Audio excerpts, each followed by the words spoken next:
greatest. Much more than keep trying to get rich. Live this like kids in the kitchen. Spit this for the really right distance. I don't know if you really hear me, but these lyrics here feel like therapy. Guaranteed I hear the beat. My stress gets released when I'm feeling peace. I'm Nicole McFadden here with Canadian hip-hop artist Classified. Thank you so much for being here with Big Purple Couch. Thank you very much. First of all, are you excited to be here in London? How does it feel to be at Western? I'm very excited. As you can see in my voice, it's very excited. Now, London's one of my favorite places to play. We've been playing London for years. We used to play back in the Embassy days. We've been to Western before. And people always come out and have a good time here. They always come out and support. They seem to know the music and stuff, so very excited to be back. Cool.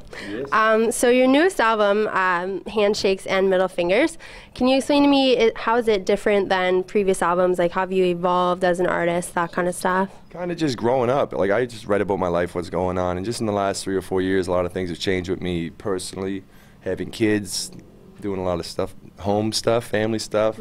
And then even like musically and business-wise, just being, you know, touring a lot more, doing a lot more business, I guess. So a lot of things change, and just kind of talking about where I'm at in life and what's going on, and, you know, hoping it's better than my last stuff.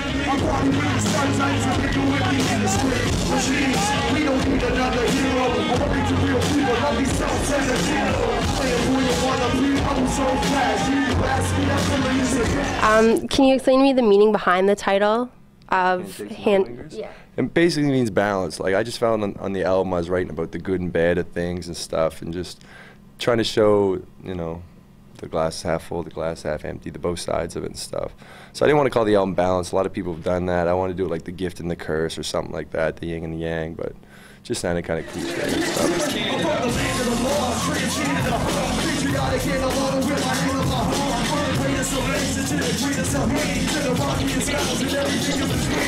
When did you start rapping? Like, how old were you? Probably like 15, just kind of messing around with friends in my basement and stuff. So it's just kind of playing around and enjoy doing it. Was there anyone that kind of got you into it? Just like early 90s hip hop. I grew up on a lot of that stuff, and there was always a couple guys on the scene in Halifax. There was a guy named Joe Run, who's like the first guy that gave me my first real beat or whatever, and let me record in the studio. So there was a couple guys on the scene, but it was pretty much just kind of doing it for fun, learning as we went. Being Canadian and being white, you're kind of a minority in the in the hip hop and rap industry. Not even nowadays. Like, Canadians are starting to do their thing. You got Drake out there doing stuff. Kanon's been doing stuff. But even the white rapper thing, I think that's kind of, there's so many white rappers doing shit now. There's a lot of different guys doing it. So it's cool that people are starting to see beyond that and kind of just good music's good music, shitty music is shitty music. So you don't think people underestimate you because of that? No, I think people who don't follow hip-hop, they might, like, oh, a white guy rapping, but to people who follow hip-hop, know what's up, it's nothing new. It's been around for years. So.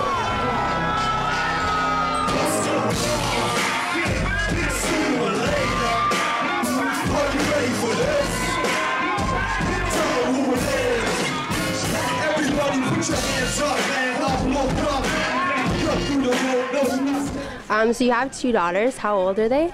One's 3 and one's about 1 year and 3 months. Okay. How do they feel about Dad kind of being on TV, being on tour? They just see me on TV once in a while. They're like, oh, Daddy, but they don't really get it, whatever now. Okay. I brought my oldest to Canada's Wonderland. We played Summer Rush Z103 thing in July. And that was cool because she kind of came and saw it, and we had to get her these big headphones so her ears didn't blow up. And but they don't get it. They kind of just, they're along for the ride. Yeah. What do you miss most about home when you're on the road, besides obviously your wife and kids? Just chilling, just to be able to just sit around and kind of do nothing. You get to chill a lot on tour, but it's usually sitting in a car for 5 hours and driving, or sitting in a hotel, and there's not much to do. So you're very kind of restricted on what your day is going to be like. You're either going to walk around the city, sit in a hotel, go for a swim, or watch a movie or something. So it's just good to be able to get out and do whatever you want. Okay, and freedom. Freedom. Yes. And finally, Oh Canada was huge for you. So obviously, being Canadian is something that's really important to you. What do you think it means to be Canadian? To be Canadian, freedom. I just said that, so it kind of worked. But no, I don't know. I think when I started traveling outside of Canada, that's when I realized how lucky we are on where we live and just our way of life. It's like when I started getting outside of Canada, you go, wow. It makes you appreciate home. When you leave somewhere, you kind of see what you're missing. So just everything. The way of the land, we got no poisonous snakes.